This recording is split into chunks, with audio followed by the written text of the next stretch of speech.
지난주 강단 선언에서 목사님은 집중은 먼저 그의 나라와 의를 구하는 것이라고 했습니다. 이게 무슨 말일까요? 내 삶 가운데 어디에 우선순위가 있는지가 지금 내가 어느 곳에 집중하고 있는지를 말해주고 있다는 것입니다. 그래서 우리는 늘 신앙생활을 할 때 내 삶의 우선순위가 어디 있는지 우리는 점검해 봐야 될 것 같습니다. 그래서 우리가 집중이 무엇인지를 오늘 목사님께서 말씀하신 지난주에 말씀하신 우리가 먼저 그의 나라와 의를 구하는 것이 무엇인지를 한번 말씀을 통해 알아보겠습니다. 우리가 고민하는 것들이 있죠. 살면서요. 그것이 많은 것들이 있습니다. 물질이 될 수도 있고요. 자녀일 수도 있고요. 가정 환경일 수도 있고요. 이제 직장생활, 인간관계 많은 것들이 있는데 사실 그것 중에 가장 대표하는 것 중 하나가 물질인 것 같습니다. 오늘 본문만 봐도 그런 것 같습니다. 사실 오늘 우리가 읽은 이 본문은요. 딱 한 절만 보면요. 예수님께서 왜 이렇게 말씀하셨는지에 대해서 우리는 잘 모를 수도 있습니다. 그런데 그래서 우리는 성경의 전체 문맥을 봐야 되거든요. 오늘 본문은요. 6장 19절부터 34절까지 내용의 이제 결론적인 부분들을 말하죠. 33절과 33절은요. 6장 19절부터 34절에 이제 결론을 이제 이야기를 합니다. 그렇다면 그 내용이 무엇이냐라고 하면 재물에 대한 염려가 바로 그 주제죠. 말하자면 우리가 먹고 사는 문제는 우리 인생 속에 항상 그치지 않는 이제 고난의 주제라는 것입니다. 우리가 흔히 이런 말을 하죠. 돈을 우리가 어디에 쓰는 것을 보면 내 관심이 보인다고요. 저는 전자기기를 이제 아까도 말했지만 목사님처럼 잘 다루지는 못합니다. 근데 제가 전자기기를 굉장히 좋아하거든요. 그래서 제가 사고 싶은 전자기기가 있으면 오랫동안 그 돈을 모아서 이제 그 기계를 이제 저는 사는데 돈을 씁니다. 그리고 이제 아이를 키우고 제가 아이한테 관심을 가지다 보니까 저희 가정에 꽤 많은 영역에서 아이의 키우는 양육비가 이제 많이 들어가게 되겠죠. 이렇듯 사람들은요. 내가 관심 있는 게 돈을 씁니다. 외모에 관심이 있다면 외모를 투자하는 데 돈을 쓸 것이고요. 내가 배우는 데 관심이 있다면 내가 배우는 데. 그렇지 않을까요?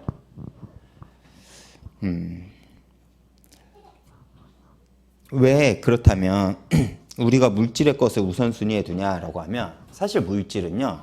재물은요. 내가 관심 있는 것을 얻을 수 있는 가장 좋은 도구가 되기 때문에 그렇습니다. 그렇죠? 흔히 그렇게 말하지 않습니까? 이뻐지고 싶으면 이제 돈을 많이 투자하면 된다. 요즘은 공부를 잘하고 싶어도 돈을 투자하면 됩니다. 그러니까 이제 물질의 재물의 쓰임새가 굉장히 넓어지죠. 그래서 흔히 이런 얘기를 하지 않습니까? 인생의 95% 정도의 95%는 너무 많은가요? 어쨌든 90% 이상의 문제는요. 물질이 있으면 해결이 된대요. 근데 나머지 것이 해결되지 않기 때문에 사람들이 갈급한 것이겠죠.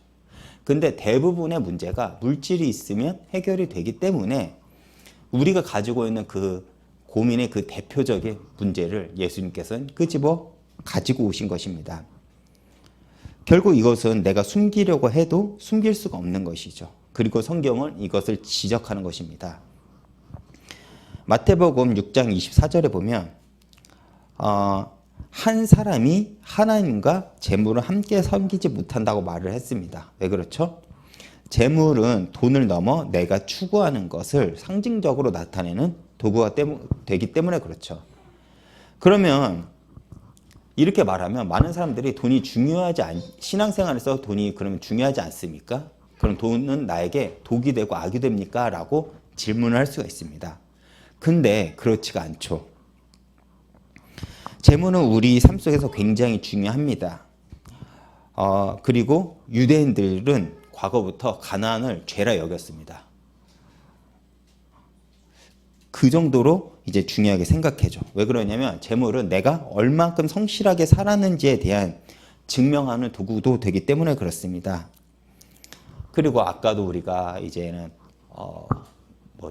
헌신, 선교 헌신 팀들이 모여가지고 우리가 이런저런 얘기를 하고 목사님께서 이제 헌금에 대한 얘기도 하셨는데 만약 우리가 물질이 없다면 우리가 교회에 헌신을 할 수 있는 것도 꽤 많은 부분에서 제약이 됩니다.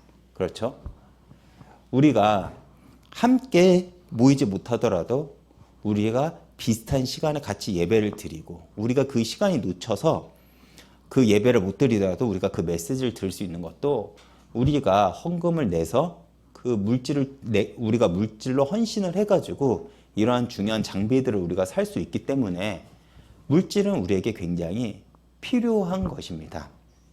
그런데 왜 성경은 재물에 대해서 조심하고 경계라고 할까요? 바로 어느 쪽이 자신의 삶과 인생을 주관하는 거에 대한 문제이기 때문에 그렇습니다.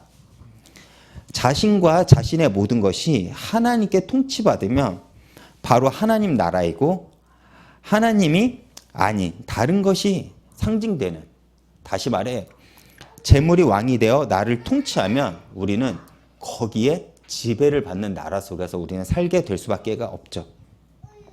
한 나라의 왕이 둘이 될 수 없기 때문에 그렇습니다. 그렇게 하나님은 우리의 삶 속에서 당신의 나라를 펼치기 위해 먼저 그의 나라와 의를 구하라는 것이죠. 제가 계속 재물에 대해서 물질에 대해서 얘기를 했지만 이거는 하나의 상징적인 표현입니다. 재물뿐만 아니라 내가 관심을 두는 그 어떤 모든 것에 대해서도 말할 수 있는 것이겠죠. 사실 우리가 여기까지 얘기를 하면요. 믿음으로 내가 나아가는 것이 당연하지. 정말 우리가 그렇지 않습니까? 제가 어릴 때는요. 이 부분들이 굉장히 쉬웠어요. 제가 어릴 때 신앙생활을 할 때는요.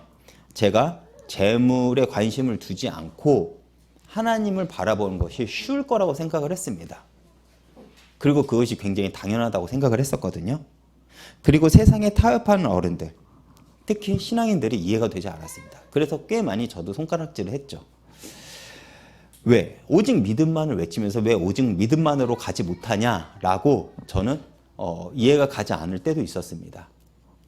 그런데 부모님한테 의지하던 제 삶이 독립해 보니까 생각보다 쉽지가 않은 것입니다. 그리고 결혼해 보니까 사실 아이가 생기고 더 많은 책임감이 있으니까 결국 제가 가장 근본적으로 고민하는 것이 경제더라고요. 많은 사람들이 왜 하나님 길을 가는데 세상과 타협을 하는지가 조금은 이해가 가더라고요.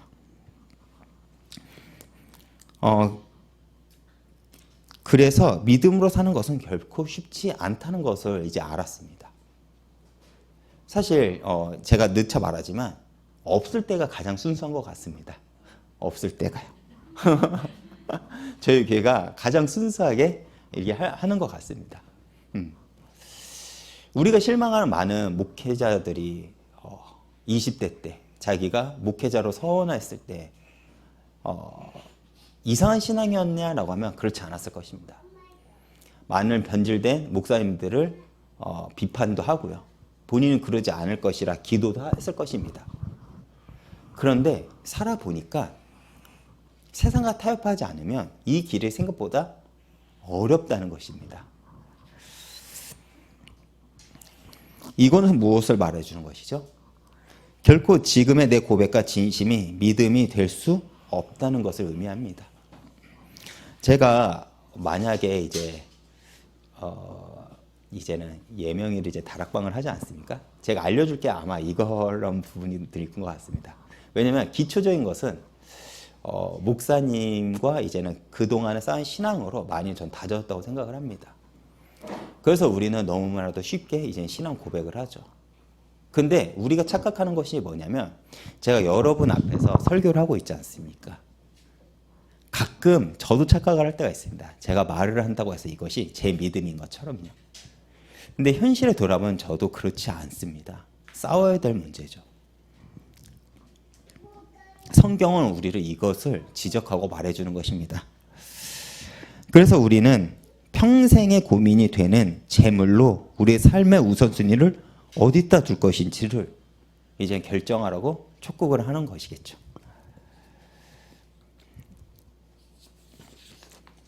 그런데 성경은요, 우리한테 뭐라고 얘기를 하냐면 먼저 구할 것이 있다고 얘기를 합니다. 우리의 현실은 재물이 필요하고요. 우리의 현실은 당장 세상 것이 있는데 성경이 우리에게 말하는 것은 뭐냐면 먼저 하나님 앞에 구할 것이 있다고 합니다. 그것이 그 첫 번째가 바로 그의 나라입니다. 그의 나라는 무엇을 의미하죠? 바로 하나님의 통치가 내가 있는 모든 현상 속에 임하는 것입니다. 이것은 재물로는 결코 얻을 수 없는 하나님 나라입니다. 왜 그렇죠? 하나님의 나라는요, 생명과 연결되었기 때문에 그렇습니다. 여기서 제가 여기서 말하는 하나님 나라가 어떤 것인지 제가 주석에서 찾아봤습니다. 주석에서 말하는 하나님 나라를 구한다고 하는 것은 뭐라고 적혀 있냐면 하나님의 구원의 통치 및 예수님에 의해 이미 시작된 메시아적 왕국에 대한 복음을 듣고 또 순종하며 그 복음을 전파하기 위해 힘쓰라는 뜻이라고 이제 적혀 있습니다. 좀 더 쉽게 얘기하겠습니다. 내가 먹고 마시는 이유가 복음의 증거이고 내가 있는 현장에 있는 자리에서 복음을 전파하기에 힘쓰라는 것이 내가 하나님 나라를 구한다는 의미라는 것입니다. 이해가 가시나요? 다시 말해 학생이 공부하는 이유, 직장인들이 직장에서 일을 하는 이유, 주부들이 가정에서 온전하게 가정을 세우는 이유가 전도가 목적이기 때문에 그렇다는 것입니다. 복음을 전파하고 복음을 증거하는 것이 먼저 우선순위가 된다는 것입니다. 돈을 버는 이유도 거기에 마찬가지겠죠. 다시 말해 우리가 그렇게 세상에서 살아가는 그 이유와 목적은 하나님 나라가 임하는 것, 즉 나를 통해 복음이 전파되는 것이어야 된다는 것이죠. 가끔 이제 사람을 만나다 보면 신기하게 그 사람은요 어딜 가는지 복음을 증거하는 그런 자리가 많이 마련되는 사람들을 우리가 간혹 봅니다. 신기하죠.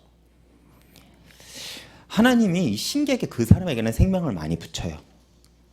그래서 그 사람이 어떻게 그럴 수 있는지 그 사람과 얘기를 감안하다 보면요, 그 사람의 관심은 항상 여기에 있더라고요. 내가 저 사람한테 어떻게 하면 복음을 전할 수 있을까? 한 번이라도. 그래서 일부러 그 상황을 만들기도 하고요. 그 상황을 만들기 위해서요, 자신의 경제력도 씁니다. 예를 들어 사람들이 모이면 거기에 자기가 커피도 대접을 하고요. 선물도 하고요. 시간과 돈을 거기에 투자를 하더라고요. 왜 시간과 돈을 거기에 투자를 할까요? 내 관심이 거기에 있기 때문에 그렇습니다. 그럼 신기하게 또 하나님은 그 사람에게 생명을 붙이고 그 사람이 제자가 되든 제자가 되지 않든 간에요, 그 사람들 가운데 복음을 전할 수 있게끔 그 환경이 조성이 되더라고요.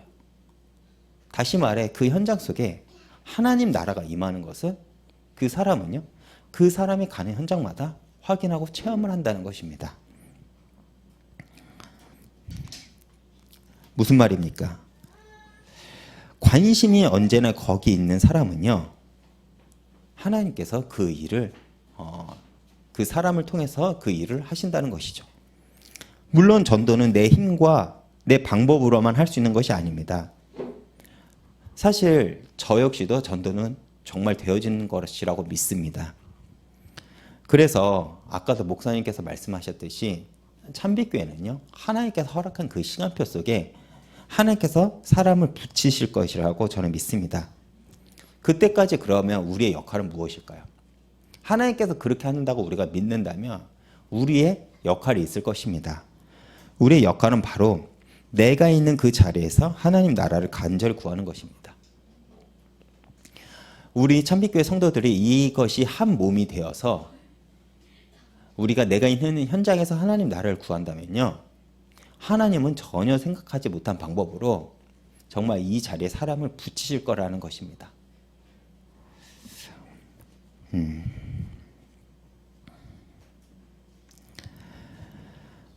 그리고 우리가 정말 하나님 나라에 언제나 우선순위를 둔다면 하나님은 우리가 구하지 않은 축복도 허락하실 것입니다. 왜 그렇죠?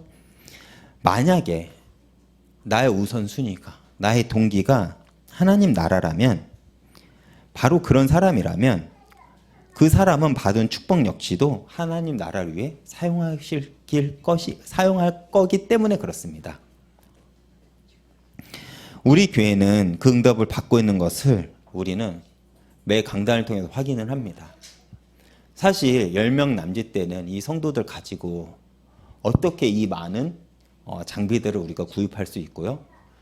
2명에 되는 교육자들을 어떻게 섬길 수가 있으며, 더 나아가 선교사님들과 우리가 사회봉사들을 어떻게 할 수 있을까요? 이거는 정말 참빛교회가 그 응답을 받고 누렸기 때문에 우리가 가능하다고 생각을 하고 있습니다. 그리고 그 응답이 단순히 교회에서만 끝나는 것이 아니라 이제는 우리 각 개인의 응답이 될 것이라고 믿고 여러분들이 나아가시길 바라겠습니다. 그렇다면 우리가 구해야 할 것이 있습니다. 두 번째로 구해야 할 것이 있죠. 그것이 무엇이죠? 하나님의 의입니다. 하나님 나라를 구하는 것이 복음 전파라고 해서 어떤 사람들은요, 앞뒤 가리지 않고 복음을 전파하면 된다고 생각을 합니다. 그래서 예를 들어 어떤 조직에서 그 사람한테 그거를 하지 말라고 제지를 하면 남 핍박받았다고 징징거리는 사람들도 우리가 종종 확인도 합니다. 그건 핍박이 아니에요. 상식이 없는 거지. 복음을 전한다는 것은 뭐냐면 지극히 상식 있는 사람이, 그 사람이 하나님께서 역사를 해가지고 복음의 증거가 되는 것입니다. 오늘날 교회가 왜 욕을 먹습니까? 예배를 드리는 것은 당연합니다. 근데 비상식적으로 하면 되지 않다는 것입니다. 우리가 세상 사람들을 봤을 때 비상식적인 모습으로 전도를 한다고 한들 그것이 교회에 정말 유익이 될까요? 작은 관점으로 보면요, 한 사람은 데리고 올 수 있겠죠. 근데 큰 관점으로 보면요, 교회는 많은 이미지를 깎아먹습니다. 그렇죠? 그래서 예수님은요, 하나님 나라와 그의 의를 구하라고 하신 것입니다. 하나님의 의를 구한다는 것을 주석에서 이렇게 설명을 합니다. 하나님의 의를 구한다고 하는 것은 하나님 뜻에 온전히 복종하는 가운데 하나님과의 내적인 바른 관계를 지니고 외식을 피하고 은밀한 중에 보시는 하나님을 염두에 두고 여기서 말하는 선이란 것은 착한 행동을 말하는 것이 아니겠죠. 하나님의 의를 말하는 것입니다. 선을 행하며 살아가는 것을 가리킨다고 합니다. 무슨 말이죠? 쉽게 말하겠습니다. 바로 하나님 말씀에 순종하는 삶을 의미합니다. 그리고 그 삶이 세상에서 어떻게 드러납니까? 바로 소금과 빛으로 드러난다고 마태복음의 5장에는 이야기를 합니다. 예수님께서는요, 믿는 성도들을 가르쳐 세상에서 소금과 빛이 되라고 합니다. 하나님과 나와의 관계 속에서 말하는 많은 호칭들이 있습니다. 뭐가 있을까요? 아버지와 자녀가 있을 것이고, 신랑과 신부가 있을 것이고, 친구 관계가 있을 것이고, 그리고 왕과 백성이 있을 것입니다. 목자와 양이 있을 것이고, 기타 등등 여러 관계가 있는데, 하나님께서 우리를 세상에 내보낼 때는요, 소금과 빛이라고 말씀하셨습니다. 하나님의 의를 우리가 구한다는 것은 뭐냐면 우리가 세상 가운데 소금과 빛이 되라는 것입니다. 그런데 그 삶이 만만치가 않죠. 왜 그렇죠? 우리는 구원을 받았지만 여전히 죄의 삶이 우리에게 훨씬 매력적으로 다가오기 때문에 우리는 너무나도 쉽게 죄에 반응하기 때문에 그렇습니다. 목사님이 가끔 강단에서 말씀하시잖아요. 일부러 자기는 유튜브도 프리미엄으로 사용하지 않고, 저도 프리미엄 사용하지만 목사님 사용하지 않는다고 얘기를 하고, 여러 가지 본인의 삶 속에서 절제하는 삶을 살린다고 말씀하시지 않습니까? 예를 들어 아까 술 문제도 그렇고요. 저는 술을 안 마시는 이유가, 술을 저는 맥주 한 캔만 마셔도 저는 술병이 납니다. 그래서 저는 아예 못 마십니다. 저는 대신 담배를 태우지 않은 이유가 목사님과 비슷한 이유 때문에 절제를 하지 못할 거기 때문에 태우지 않았습니다.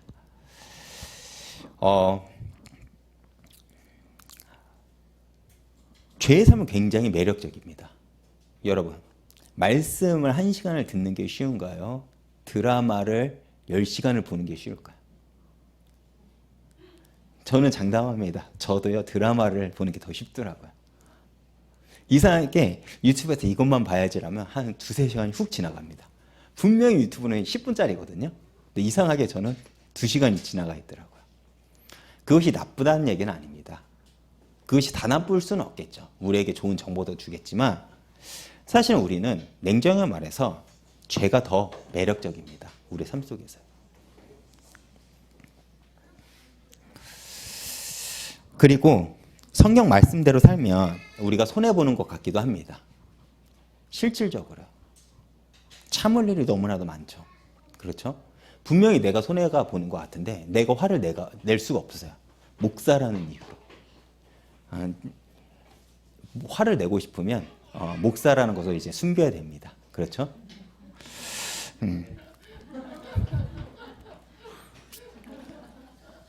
그렇죠. 진짜 손해볼 일들이 꽤 많습니다. 솔직히 말하면 저희도 먹고 살아야 되는데 이상하게 목사가 돈에 대해서 조금만 민감하면 세속적이라고 또 손가락질도 받습니다.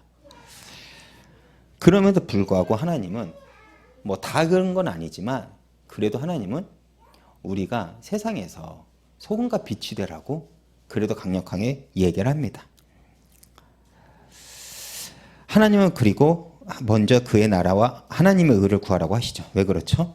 하나님은요, 당신이 거룩하신 것처럼 우리도 이 죄 가운데 죄가 가득한 세상 속에서 거룩하길 바라기 때문에 그렇습니다. 왜 그렇죠? 우리와 교제하기 위해서. 그것이 하나님을 기쁘게 합니다. 정말 우리가 하나님 말씀에 순종하는 삶을 살다 보면 당장 응답받고 잘 되는 것이 아니라 하나님은 우리의 전 삶을 만들어 가신다는 것을 우리가 볼 수 있을 것입니다. 그리고 그 삶을 통해 하나님 내가 있는 그 현장 속에서 하나님 일을 하신다는 것이죠. 저는 우리가 지금도 당장 뛰쳐나가서 곳곳에 들어가가지고 전도한 것도 나름 중요하다고 저는 생각을 합니다. 필요한 부분들이 있다고 생각하지만 제가 더 중요하다고 생각하는 건 뭐냐면 우리가 있는 현장 속에서 내가 매일매일 사는 그 삶의 자리에서 하나님 말씀에 순종함으로 내 삶을 통해서 선한 영향력이 흘러서 복음이 증거가 되는 것이 더 중요하다고 생각을 합니다. 왜 그렇죠? 매일매일 마주치는 사람에게 복음을 증거하기 위해서는 내가 어떻게 해야 될까요? 먼저 내 삶을 정돈해야 되지 않겠습니까? 내가 매일매일 마주치는 사람, 내가 매일매일 관계를 맺는 그 사람에게 내가 복음을 증거하기 위해서는 제 삶이 정돈되지 않고서는 절대 될 수가 없는 것이죠. 그 사람이 나를 인정해야만 우리가 뭐 복음이라도 한번 전할 수 있지 않겠습니까? 교회로도 한번 데리고 올 수 있지 않겠습니까? 이것이 사실 어려운 것입니다. 내가 한 번도 보지 못하고 오늘 이후면 보지 않을 사람에게 복음을 증거하는 것은 어색하지만 이거는 어려운 문제는 아닙니다. 그렇죠. 왜? 내가 이 사람한테 복음을 전했는데 이 사람이 내가 어떤 사람인지 어떻게 알아요? 그렇죠. 내가 그 사람한테 복음을 한 번 전해서 이 사람이 영접을 했어요. 저는 이것도 대단한 일이라고 생각을 합니다. 정말 대단하죠. 그런데 우리가 생각하는 것만큼 어렵진 않습니다. 우리가 조금만 뻔뻔하면 다 할 수 있는 거예요. 내가 좀만 기가 세고요. 내가 좀만 말을 잘하고요. 내가 조금만 뻔뻔해도요. 할 수 있는 겁니다. 제 동기 중에 이런 애가 있었습니다. 키가요 185 정도 됩니다. 얼굴이 배우처럼 잘생겼어요. 이 친구가 신학교 오기 전에는요. 뭘 했냐면요. 격투기를 했어요. 격투기 선수였어요. 운동을 굉장히 잘합니다. 몸도 굉장히 다부지고 멋있어요. 이 친구가 청소년 사역을 잘할까요? 못할까요? 이 친구는 청소년 사역을 굉장히 잘합니다. 왜 그렇죠? 이 친구가 여고에 가잖아요. 여자 고등학생들이 소리치면서 뛰어나와요. 소리치면서 뛰어나와요. 왜? 잘생긴 전도사님 왔다고. 남자 청소년들은요, 체육관에 데리고 와서 발차기 한 번만 보여주면 이 친구는 우상이 됩니다. 이 친구가 애들한테 복음을 전하는 게 어려울까요? 쉬울까요? 하나님께서 주신 그 잘난 DNA로 이 친구는 쉽게 가능합니다. 저 같은 사람이 하기가 어렵죠. 그런데 그 친구도 어려운 것 중 하나가 뭐냐? 예를 들어 불신자 부모가 있다. 불신자 친구가 있다. 내가 불신자 현장에서 내가 만약 직장 생활을 한다. 진짜 이것은 굉장히 어려운 일일 것입니다. 왜 그렇죠? 내가 그 사람한테 예수 믿는 사람으로서 먼저 인정을 받아야 되기 때문에 그렇습니다. 왜 그러냐면 불신자는 내 말만 듣고 복음을 받아들이지 않기 때문에 그렇습니다. 그들은 내 삶을 통해 교회가 어떤 곳이고 예수가 어떤 분인지를 보기 때문에 그렇습니다. 그래서 우리를 가르쳐 성경에는 예수님의 증인이라고 말하는 것입니다.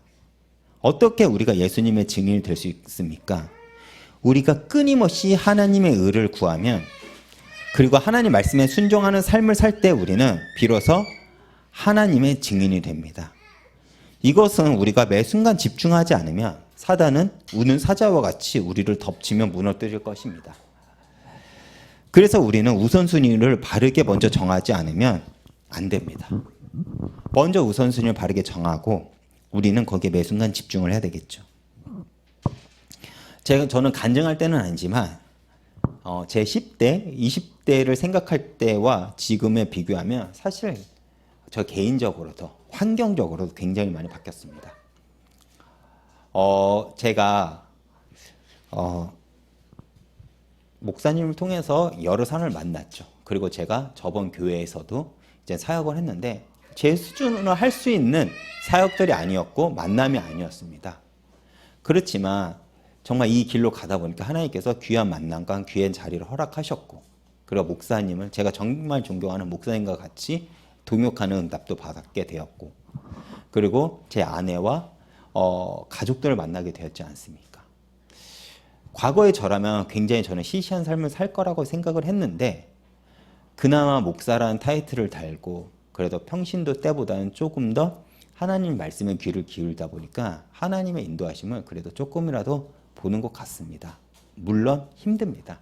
안 힘들다는 건 아니지만 과거의 제 모습에 비하면 그래도 덜 시시해졌다는 것을 말하는 것입니다. 그러다 보니까 제가 믿는 것이 하나가 있습니다. 뭐냐면 정말 우리가 하나님 의를 구할 때 하나님은 절대 우리를 손해보지 않게 하신다는 것입니다. 저는 참빛교회를 보면서 그것들을 많이 생각이 듭니다. 목사님께서 자꾸 영향력을 줄이시고 좋은 선한 영향력을 펼치려고 하실 때 우리가 생각하지 못한 응답들을 우리가 많이 확인하는 것을 우리가 볼 수가 있습니다. 근데 중요한 것은 뭐냐면 이것이 아까도 말했지만 교회 응답을 넘어서 내 개인의 응답까지 받길 간절히 바라겠습니다. 결론입니다. 그렇다면 우리가 왜 먼저 그의 나라와 의를 구하는 줄 아십니까? 하나님은요, 우리에게 기쁨을 주고 싶습니다. 그런데 하나님이 우리에게 기쁨을 주고 싶은데 그냥 주면 사실 우리는 이것이 기쁨인지 아닌지 모릅니다.